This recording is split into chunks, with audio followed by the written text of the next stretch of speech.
bahagian jadual 7.3 iaitu jenis dadah dan kesannya terhadap sistem saraf dan koordinasi badan. Okey, kita tengok di sini ya. Ini adalah untuk kolom yang pertama, baris yang pertama ni adalah jenis dadah. Contoh, okey, contoh nama dadah tersebut dan kesan terhadap sistem saraf dan koordinasi badan. Okey. So, jenis dadah adalah perangsang ataupun stimulan. Dadah jenis perangsang atau stimulan tu dia buat you terangsang ya. Okey, contoh amfetamin, kokain, kafeina, syabu, nikotina dan metavitamin. Ini namanya agak familiar lah, betul tak? Awak boleh dengar setiap hari ya kalau polis tangkap orang yang mengedar dadah kan, you akan dengar nama-nama inilah. Okey, ada yang boleh jadi ada yang organik dan juga ada yang chemical. Chemical maksudnya dia tambah-tambah sana sini lah bahan-bahan kimia tu nak suruh jadi sekian-sekian kan. Ni untuk jadi high perangsang ni jadi high. Okey, kesan terhadap sistem saraf dan koordinasi badan ialah meningkatkan kadar aktiviti sistem saraf dan juga kadar denyutan jantung. Kadar pernafasan juga akan meningkat, tekanan darah meningkat, kadar metabolisme dan aras glukosa dalam darah juga akan meningkat. You bayangkan ya, macam mana pengambilan ini akan membuatkan semua terangsang. Berbahaya juga kan sebab bila bahan chemical ni ataupun bahan kimia ni dimasukkan dalam badan, dia akan menyebabkan seluruh sistem akan terangsang. Bayangkan secara paksa saraf-saraf, metabolisme. You tahu apa metabolisme tak? Kadar penghasilan pernafasan tisu, betul tak? Pernafasan tisu kadar metabolisme ni. Tiba-tibanya jadi tinggi semua, dipaksa untuk bekerja keras, kadar pernafasan tinggi dan sebagainya. Itu sangat-sangat berbahaya kepada badan sebab dia dah ganggu sistem yang normal kan. Okey, menyebabkan kesan halusinasi ataupun euforia. Halusinasi tu macam something yang macam dia experience atau dia mengalami keadaan yang benda yang sebenarnya tak ada tapi dia rasa benda tu ada. Contoh kat sini dia bagi contoh keriangan yang berlebihan. Mungkin keriangan yang berlebihan. Sebab apa? Kebanyakan orang yang ambil bahan-bahan yang terlarang ini adalah mereka-mereka yang mungkin boleh jadi dipengaruhi oleh rakan-rakan. Dia kata okey ambil pil ni boleh jaga malam untuk study. Ada di kalangan pelajar-pelajar dia target pelajar lah. Sebab kononnya untuk membantu mereka untuk tahan berjaga malam untuk study. Macam-macam lah dia cakap kan. Tapi bila ambil bahan-bahan terlarang ini akan menyebabkan sistem dalam badan akan terjejas. Terjejas dan akan menyebabkan bukan makin bagus tetapi makin merosakkan badan. Diikuti dengan kemurungan jika dadah perangsang digunakan secara berlebihan dalam jangka masa yang panjang. Mula-mula happy, lepas tu jadi sedih, jadi pendiam, tak nak campur orang, tu kemurungan tu. Untuk jangka masa yang panjang murung tapi jangka masa pendek dia happy-happy. Ni mungkin ada setengah orang mengalami masalah untuk mengambil masalah, mengambil jalan pendek, telan pil. Nak happy lah. Happy sekejap, lepas tu efek kesihatan, betul tak? Alright, lepas tu yang kedua ialah jenis dadah penenang, antidepressant. Boleh jadi dadah penenang ni digunakan oleh doktor untuk merawat pesakit-pesakit, contoh pesakit yang ada kaitan dengan psikologi, penyakit mental dan sebagainya. Tengok contoh kat sini kan. Contoh candu, heroin, morfin, cannabis, barbiturat, nama pun sedap kan, barbiturat. Tranquilizer, sedatif dan alkohol. Okey, apa yang kesan yang terjadi untuk mereka yang mengambil pil penenang untuk yang secara berlebihan dan tanpa preskripsi daripada doktor. Dia akan menurunkan kadar aktiviti sistem saraf, menurunkan kadar denyutan jantung, degupan jantung dan juga menurunkan kadar pernafasan dan tekanan darah. Dia opposite daripada yang perangsang tadi. Sebab dia menenangkan, kan menenangkan dia relax, dia buat you relax. Tapi mungkin dia ambil berlebihan, dia akan memberi kesan yang tidak baik kepada badan lah. Alright, so dia mengendurkan otot, maknanya orang yang stres ke apa kan dia jadi relax. Itu mengendurkan otot. Menenangkan badan, melegakan kegelisahan dan menggalakkan tidur. Mungkin orang yang mengambil dadah jenis ini akan tidur setidur-tidurnya, tak bangun-bangun. Okay, dia tidur dalam jangka masa yang panjang. Pun pelik tengok, kenapa tidur lama sangat? Betul tak? Okay, menyebabkan takut tidur tu tak bangun-bangun lah. Itu je. Okay, menyebabkan hilang ingatan, tidak dapat menumpukan perhatian, masalah pernafasan, kanser peparu, kerosakan hati dan otak, rosak saraf. Mengantuk, kecelaruan dan koma jika digunakan secara berlebihan dan dalam jangka masa yang panjang. Sebab tu awak tengok kebanyakannya orang-orang yang menagih dadah kan, dia tak tentu arah. Okay, sebab dia dah mempengaruhi saraf otak. So dia dah tidak boleh berfikir dengan bagus. Dia tidak boleh berfikir dengan baik. Okay, dia jadi kita kata macam nak gila lah. Macam tu lah kan. Okay, halusinogen. Okay, tengok jenis dadah yang halusinogen. Halusinasi ni maksudnya dia nampak benda-benda yang orang lain tak nampak, dia nampak. Okay, dia rasa gembira, dia rasa terawang-awang, macam tu. Okay, contoh adalah diethylamida, acid lisagin, LSD, ganja, marijuana, ekstasi, PCB dan ketamin. Ni banyak sebagai contoh kan, minta maaf lah kan, kadang ada setengah kan orang yang ambil dadah ni, dia bawa, boleh jadi kan, dia bawa bas sebab dia nak berjaga. Ni tak boleh lah, bahaya lah kita yang penumpang bas yang bahaya. Okay.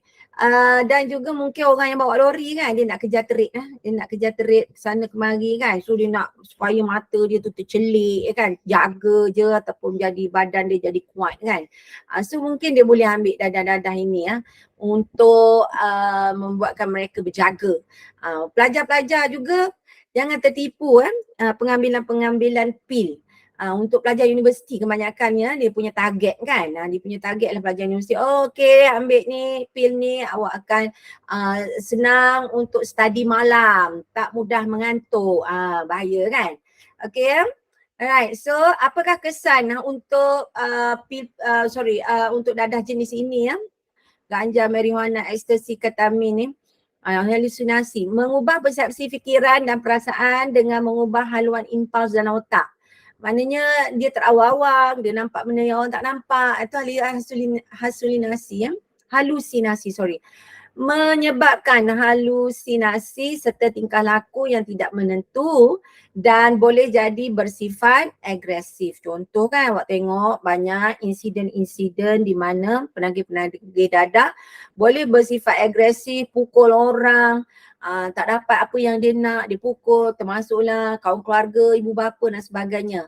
Dan boleh membunuh bila mereka terlalu bersifat agresif sebab mereka ni dah tak boleh ni lah, tak boleh berfikir lah kita kata kan. Okay, dan menjejaskan koordinasi otot. Otot-otot dia tidak berfungsi dengan baik. Alright, so seterusnya dadah jenis narkotik. Okay, awak boleh lihat kan?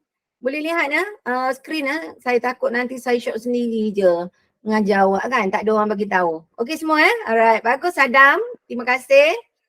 Alright, so seterusnya narkotik opium, termasuklah opium. Opium ni candu opium ni candu.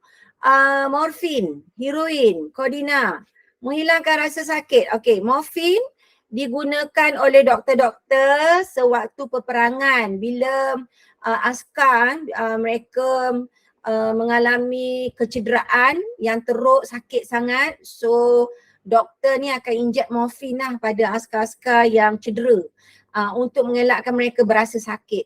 Kalau doktor yang bagi tak apalah, ini orang tu sendiri nak jadi doktor, so dia tak tahu dos. So dia injek lah suka hati dia, betul tak?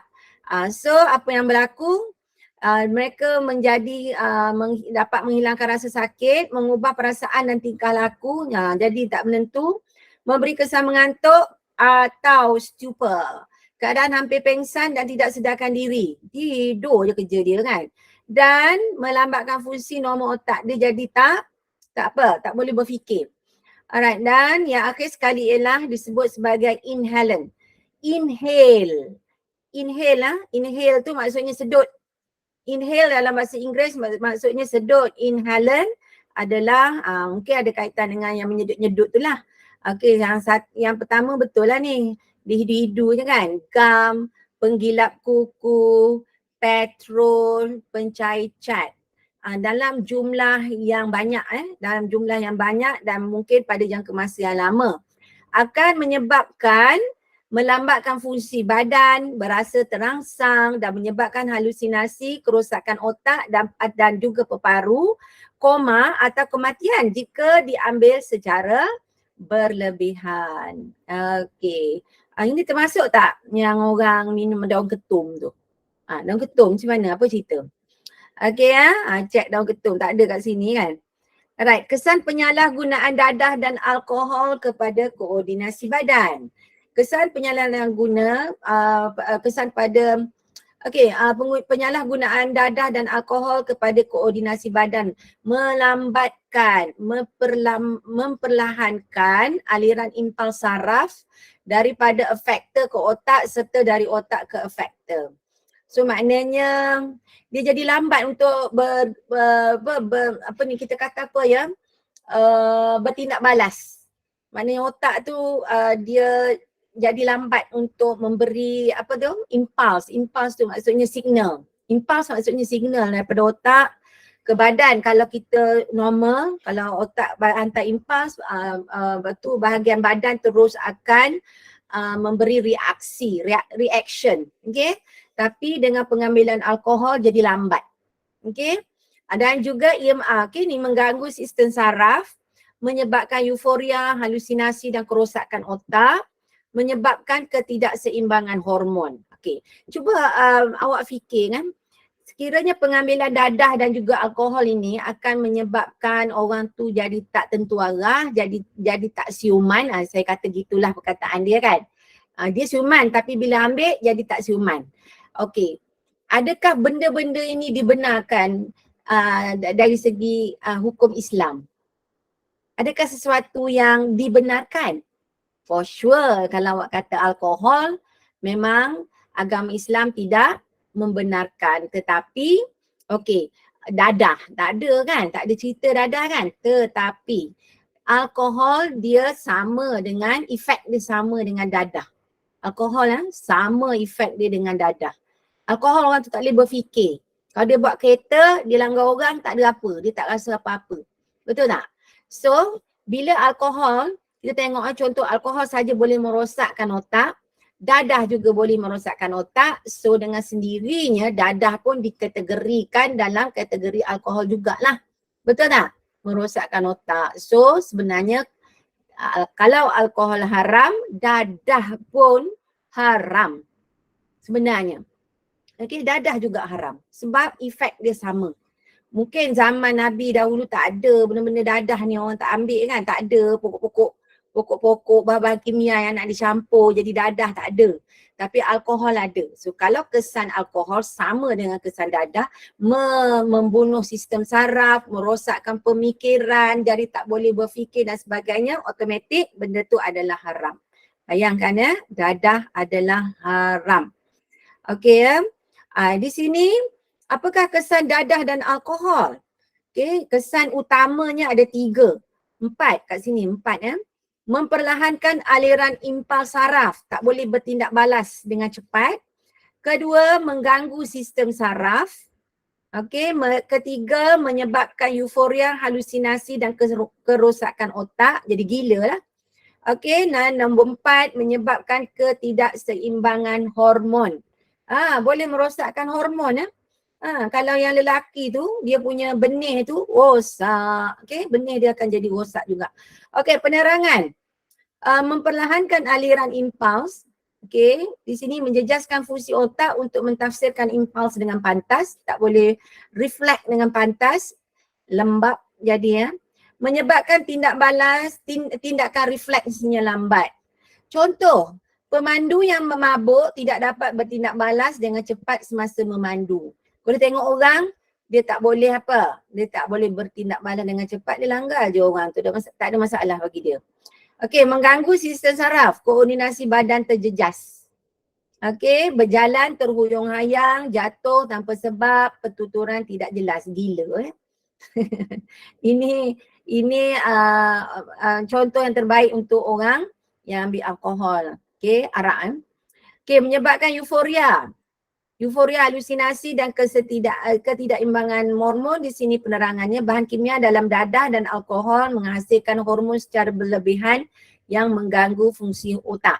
Hormon adrenalina dirembeskan secara berlebihan daripada kelenjar adrenal.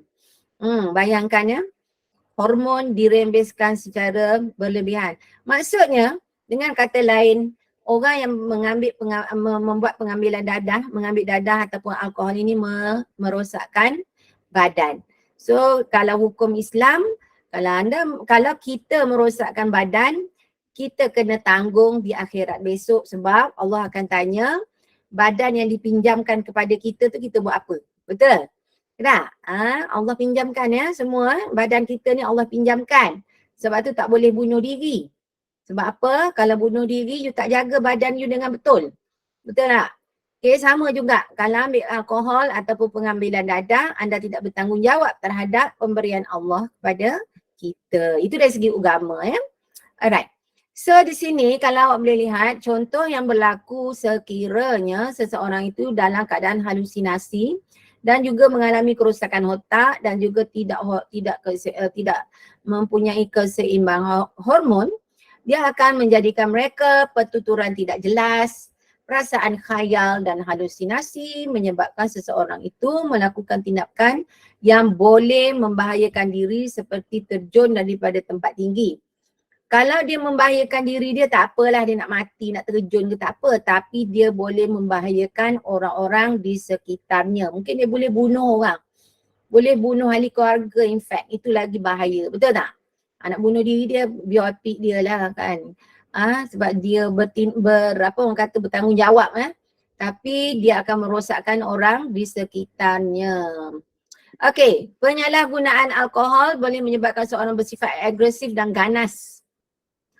Akibat terlalu mabuk, seorang yang rasional bertukar menjadi agresif dan ganas. Orang yang mabuk boleh bergaduh hingga mencederakan diri dan orang lain. Dalam jangka masa yang panjang, penyalahgunaan alkohol boleh merosakkan sel-sel hati dan menyebabkan siriosis hati dan kanser hati. Nampak tu?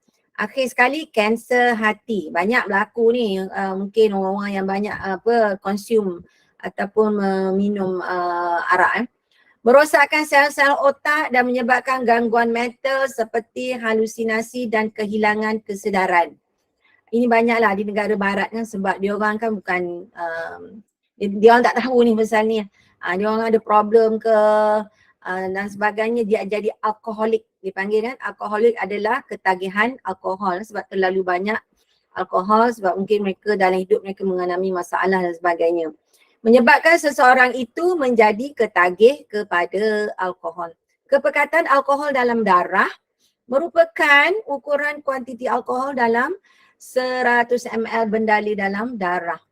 Contohnya, jika nilai BAC 0.08%, ini bermakna terdapat 80 mg alkohol dalam setiap 100 ml bendali dalam darah. So yang ni biasanya kalau polis kan, kalau dia buat sekatan jalan raya kan, dia akan ada jangka kita kata meter lah untuk check berapa jumlah alkohol yang mungkin yang telah diambil oleh orang yang mabuk tadi.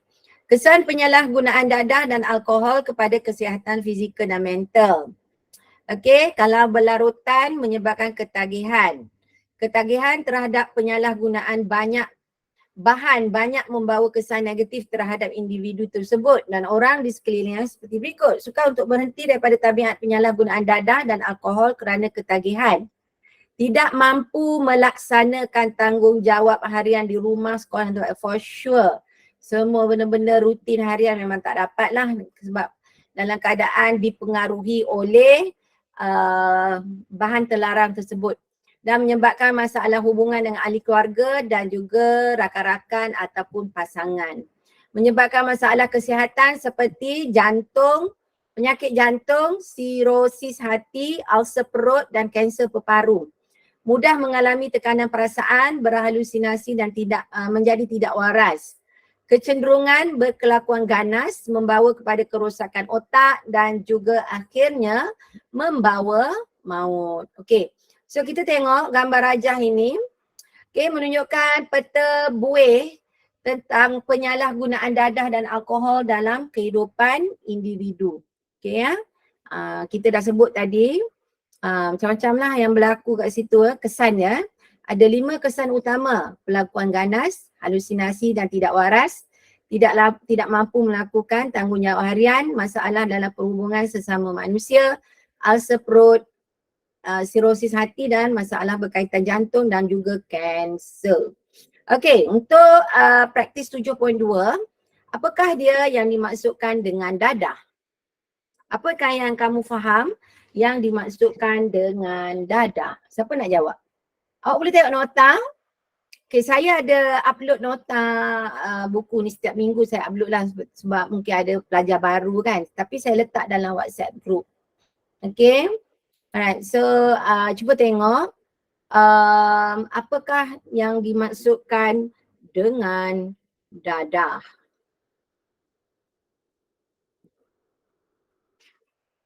Siapa tahu?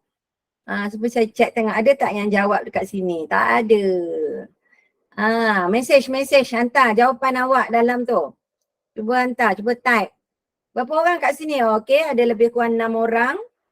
6, ada lebih kurang 5. Dah kurang jadi 5 dah. Okey, so tengok tuition malam ni free kan? Betul tak? Free ya. Okey, apakah yang dimaksudkan dengan dadah? Kalau dah belajar, anggap dia sebagai revision, ulang kaji. Okey. Dadah adalah bahan kimia yang dapat mengganggu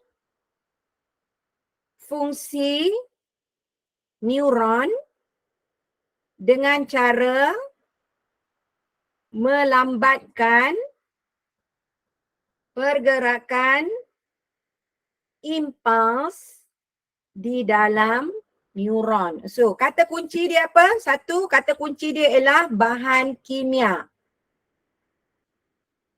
Ayat awak buat sendiri. Awak tengok kata kunci dia. Yang pertama, dadah adalah bahan kimia. Awak makan cat. Orang yang ambil dadah bukan awak. Orang yang ambil dadah tu, katalah kan. Dia telan Clorox, contoh. Bahan kimia lah tu. Clorox tu bahan kimia. Betul tak? Ataupun dia ambil apa? Pencuci lantai. Bahan kimia lah tu. Masuk dalam badan. Macam mana? Apa jadi? Rosaklah badan. Betul tak? Okey, saya ulang balik jawapan. Apakah dadah? Dadah ialah bahan kimia. Kata kunci yang pertama, bahan kimia. Yang kedua, mengganggu fungsi neuron. Mengganggu fungsi neuron. Bahan kimia mengganggu fungsi neuron. Kesan dia apa? Melambatkan pergerakan impuls pada neuron itu. Neuron tu apa? Saraf. Mengganggu fungsi saraf dalam badan. Bahan kimia yang mengganggu fungsi saraf dalam badan. Aduh, bayangkan ya. Okey, nombor 2. Namakan 5 jenis dadah. Pergi balik dekat tadi kan. Namakan 5 jenis dadah. Itu dia. Ini. Bagi tahu je lah semua. Tengok macam-macam tu dia listkan tu 5 jenis dadah. Perangsang, penenang, halusinogen, narkotik dan inhalant. Okey. Itu adalah okey, kolon. Di sini. Kat bawah ni. Namakan 5 jenis dadah. Betul tadi ya. Jawapan dia lah yang perangsang, penenang, halusinogen, narkotik dan inhalant. Inhalant tu sedut-sedut. Dia menyedut-nyedut. Dia cuba je cari untuk merosakkan badan kan. Sayang badan kita orang Islam bertanggungjawab menjaga badan yang dipinjamkan oleh Allah kepada kita. Kena ingat ya. Alright. Beri 2 contoh bagi setiap jenis dadah di soalan 2A. Maksudnya kalau contoh kan dia suruh bagi 2 jenis dadah dalam kategori tu. Okay, contoh perangsang apa dia? Tengoklah contoh dia ada kat sini kan. Untuk dadah jenis perangsang, ini contoh dia, sebutlah 2. Dadah jenis penenang, bagi 2 contoh dia. Okey, halusinogen, bagi 2 contoh dia. Narkotik, bagi 2. Ini semua bahaya sangat membahaya saya tak tahu merosakkan badan Inhalant, bagilah 2 contohnya. Nasib baik Clorox tak ada kat sini, betul tak? Gam, penggilat kuku, petrol, pencair cat. Semuanya adalah bahan kimia yang dibawa masuk ke dalam badan. Okey. Tak jauh lah. Kita doakan semoga Allah jauhkan daripada kita semua. Okey, nombor 3. Apakah agensi kerajaan yang menjalankan program pencegahan dadah? Agensi kerajaan. Agensi kerajaan apa? Ada jawab tak? Ya betul. Nur Sofia, perangsang, penenang, halusinogen, narkotik dan inhalant. Lepas tu awak bagilah contoh 2.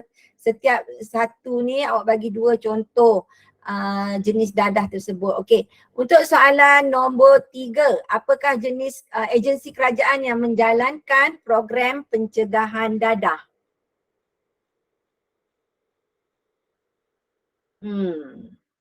Okey.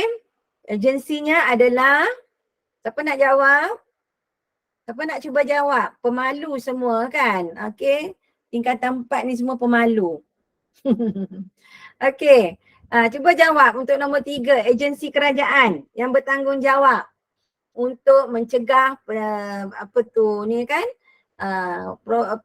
pencegahan dadah ini. Okey. Siapa tahu? Betul. Agensi anti dadah kebangsaan. Agensi anti dadah kebangsaan ataupun AADK. Agensi anti dadah kebangsaan. AADK. A agensi, A anti, D dadah, K adalah kebangsaan. AADK ya. Okey, bagus. Nyatakan 3 kesan penyalahgunaan dadah dan alkohol terhadap koordinasi badan. Macam kita telah bincangkan tadi kan. Okey. Untuk soalan nombor 4, 3 kesan penyalahgunaan dadah dan alkohol terhadap koordinasi badan. Okey, siapa nak cuba jawab? Ketidakseimbangan hormon, betul. Bukan hormon apa tadi yang tadi saya tengok dah. Okey, hold on saya tengok kat sini kan, dia ada sebut tentang hormon yang terganggu tu kan. Ini hormon adrenalina yang dirembeskan secara berlebihan. Adrenalin Ini kat mana hormon adrenalina? Dekat mana ni? Dia punya apa tu tempat yang dirembeskan, adrenalin. Kalau saya tak silap dekat bahagian pankreas. Cek balik takut saya silap. Kalau tak silap di bahagian pankreas, adrenalina. Okey so apa akan jadi? Berlebihan. Mungkin kadar glukos tinggi. Jadi sakit lah. Betul tak? Mereka akan jadi sakit. Jadi orang yang tak normal. Jadi cepat sakit, semua organ-organ dalam badan rosak. Betul tak? Okey, nombor 4 ketiga kesan Yang pertama tadi kawan you kata ketidakseimbangan hormon. Adam Adam kata tidak seimbangan hormon. Okey, betul. Yang kedua?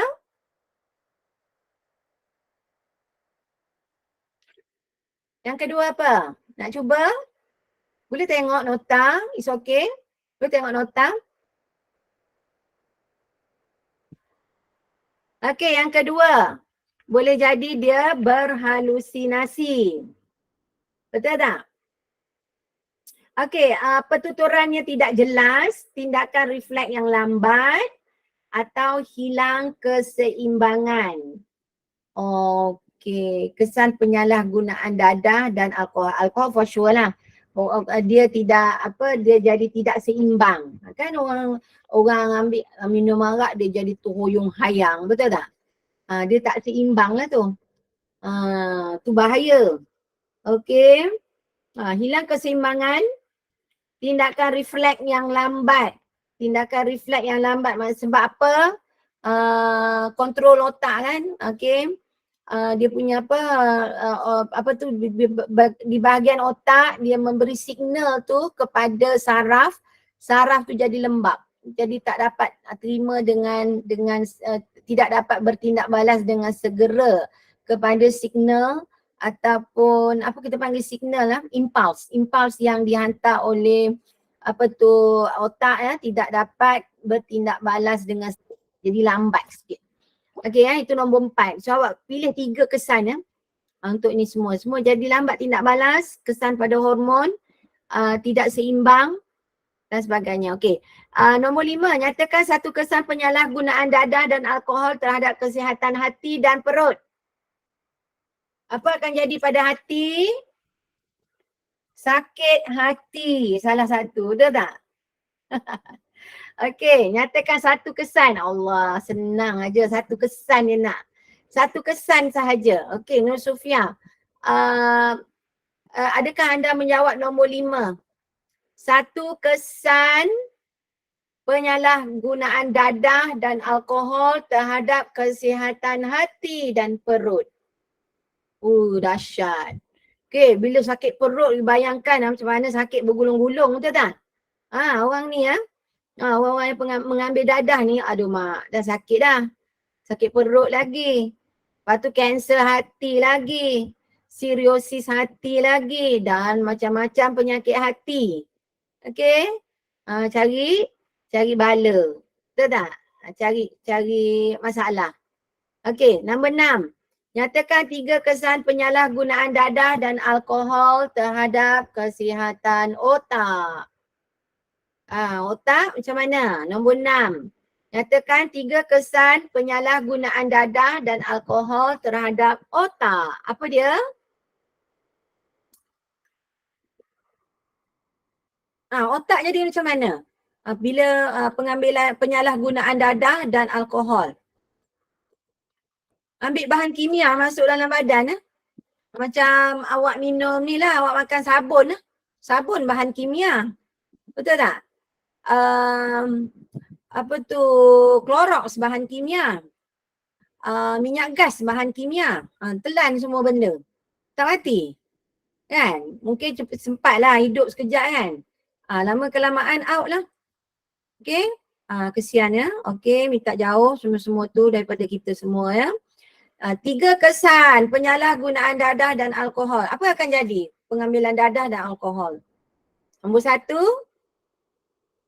halusinasi dan tidak waras, betul. Nur Sufia, perlakuan ganas, betul.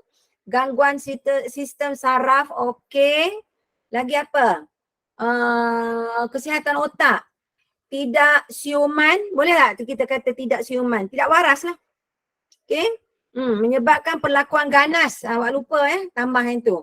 Menyebabkan perlakuan ganas sebab dia mungkin terangsang ke apa kan. Dia jadi macam bengong. Dia gila. Okey, perlakuan ganas, halusinasi dan juga tidak waras. Okey. Alright, bagus jawapan-jawapan yang diberikan. Okey, bagus, menunjukkan bahawa anda semua faham. Okey, very good.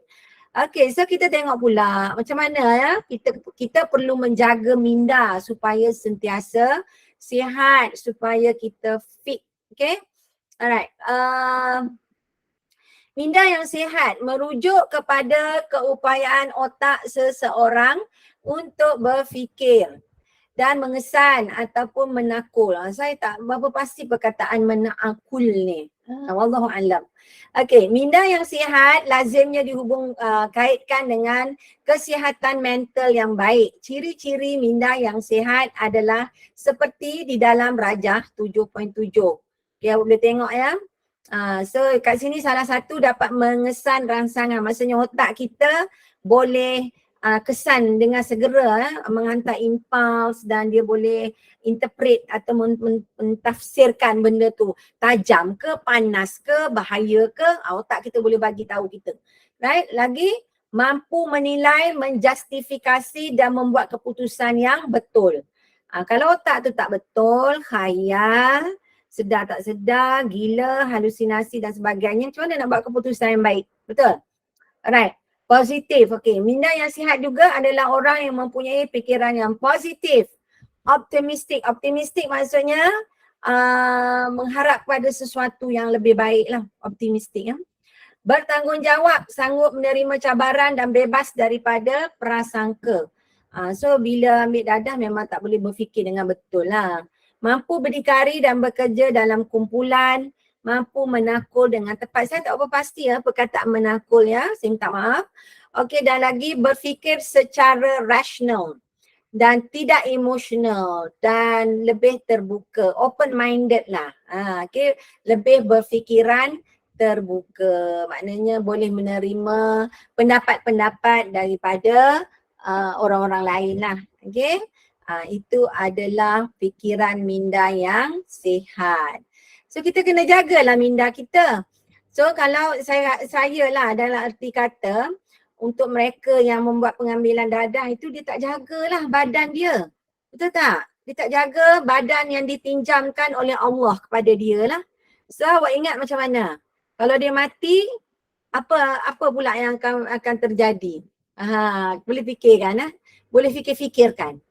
Okay, selain bersyukur kepada Tuhan kerana dikurniakan minda yang sihat, kita harus bertanggungjawab untuk menjaga kesihatan minda. Untuk mewujudkan suasana yang sihat dan selamat dan bahagia dalam keluarga, tempat kerja dan masyarakat dan negara.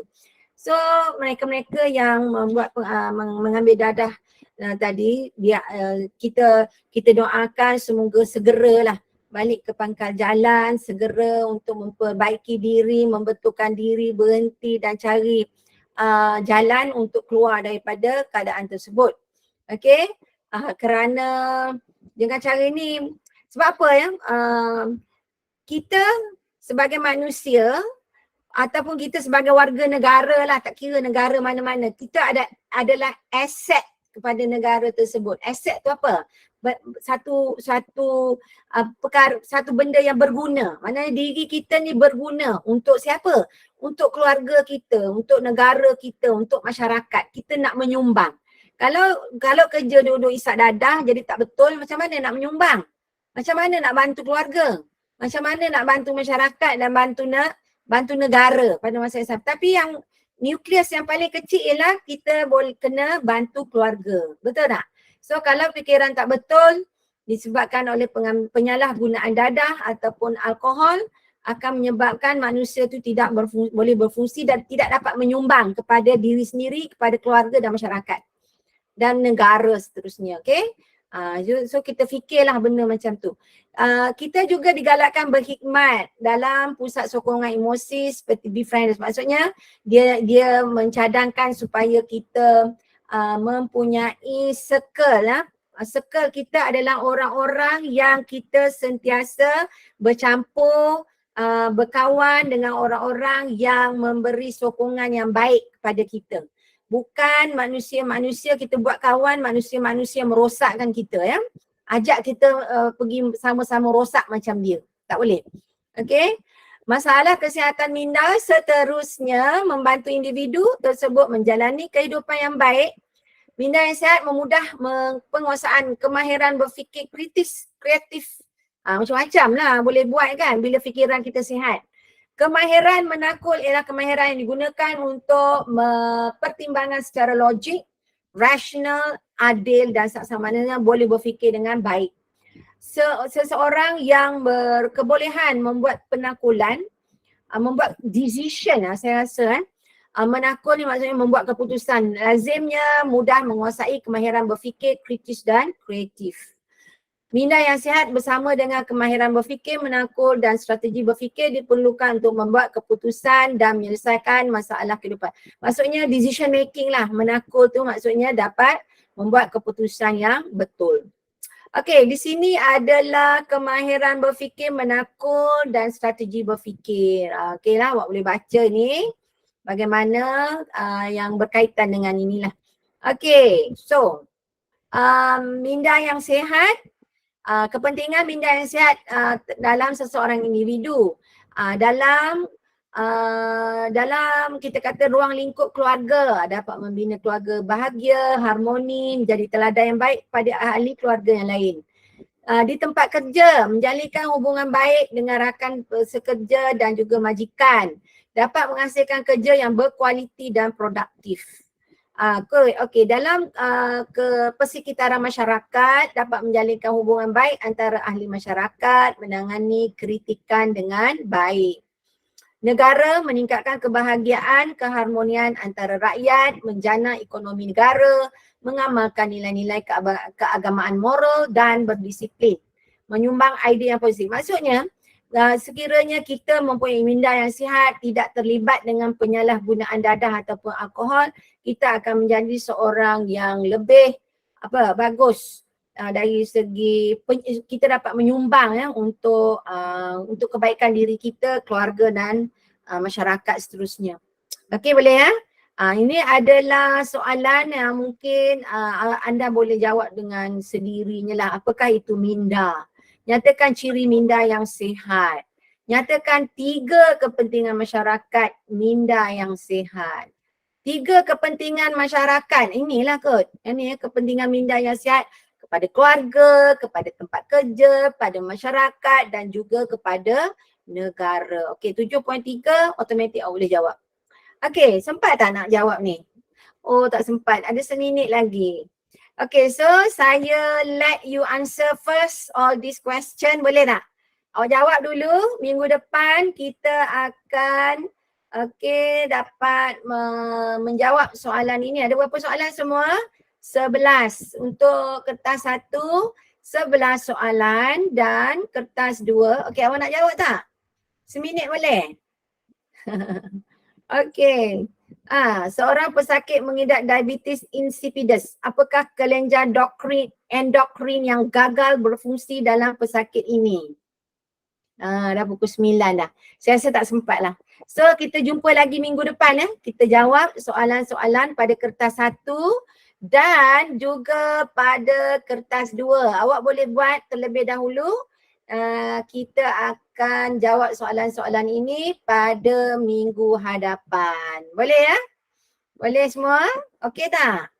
Awak jawab dulu. Boleh. Bagus Sofia. Okey, bagus Adam. Very good. Anda berdua refleksi sangat cepat. Yang lain tak apa. Dia tunggu dan lihat. Wow, okey. Wale, Afkil. Very good Nafika.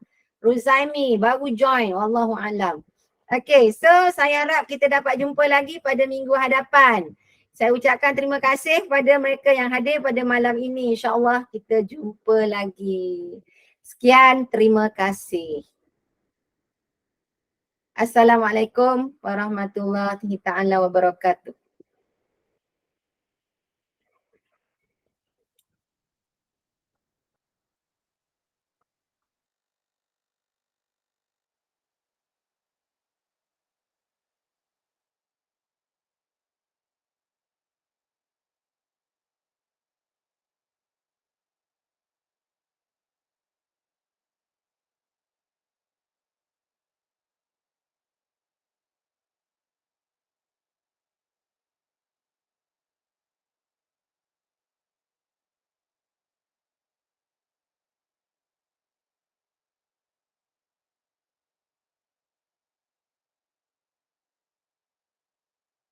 Okay, Assalamualaikum dan selamat malam dan salam sejahtera.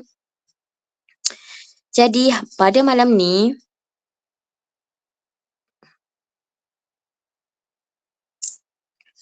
kita nak masuk kepada, saya nak masuk dahulu untuk bab 7. Saya rasa semua dah masuk ke tajuk bab ni. So kita tengok dahulu berkenaan dengan pengenalan di mana untuk tingkatan 4 bab 7 iaitu bab graf gerakan. So, mari kita tengok dalam graf gerakan awak ada apa. Okey, dalam graf gerakan kita ada terdapat dua jenis graf. Di mana kita ada graf jarak melawan masa dengan apa satu lagi? Laju melawan masa. Betul tak? So, mari kita tengok dahulu dalam suatu graf jarak melawan masa. Kita tengok dahulu untuk jarak melawan masa. Ni cikgu paparkan, kita tengok nota. Okey, paksi mengufuk mewakili masa dan paksi mencancang mewakili jarak. So mengufuk ni, maksud mengufuk ni bahagian X lah. X mewakili masa. Manakala paksi Y mewakili jarak. Awak ingat jarak mesti dalam unit meter manakala masa dalam unit saat. Dan untuk melukis graf jarak melawan masa, setiap pasangan masa dan jarak merupakan koordinat bagi suatu titik. So ni koordinat saya rasa semua dah faham lah. Koordinat tu apa? Contohnya, cikgu besarkan titik A. Koordinat titik A adalah mesti ada X dengan Y. Manakala X ni apa? Mewakili masa. T1. Kalau Y ni apa? S1 iaitu jarak. Ni contoh untuk koordinat titik A. Kalaulah asalan dekat sini berapa koordinat? Ingat, kalau titik asalan adalah berapa koordinat? 0, 0. Boleh faham? So, cikgu rasa kalau untuk koordinat tu tak ada masalah lah. Dan ada perkara penting lagi satu adalah dalam suatu graf, dalam graf jarak melawan masa, kecerunan graf. Faham tak maksud kecerunan? Nilai gradient, betul tak? Mewakili apa? Graf perubahan jarak, iaitu laju.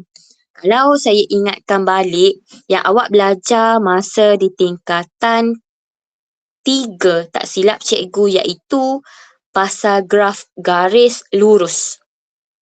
Di mana kalau garis lurus awak belajar iaitu Y sama dengan MX plus C. Iaitu M tu apa? Kecerunan. And kecerunan tu kita ada positif dan negatif, tu tak? Menandakan apa? Kalau kecerunan positif, graf kita naik. Kalau kecerunan negatif, mewakili graf tu turun. Dan kita ada formula kecerunan apa? M sama dengan Kalau ingat balik, recall awak belajar kecerunan sama dengan Y2 tolak Y1 bahagi X2 tolak X1. Kenapa untuk graf jarak melawan masa dia cakap kecerunan graf ni mewakili kadar perubahan jarak iaitu laju. Kalau tengok jarak bahagi masa. Tengok jarak bahagi masa kita akan dapatlah laju. Sebab tu kena ingat untuk graf jarak melawan masa kecerunannya ialah bahagianlah laju. So inilah untuk formula kecerunan. So jarak bahagi masa. Maksudnya kadar. Ingat bila ada perkataan kadar dia dah termasuk sekali dengan masa. Ataupun laju sama dengan apa formula? Jarak per dengan unit masa.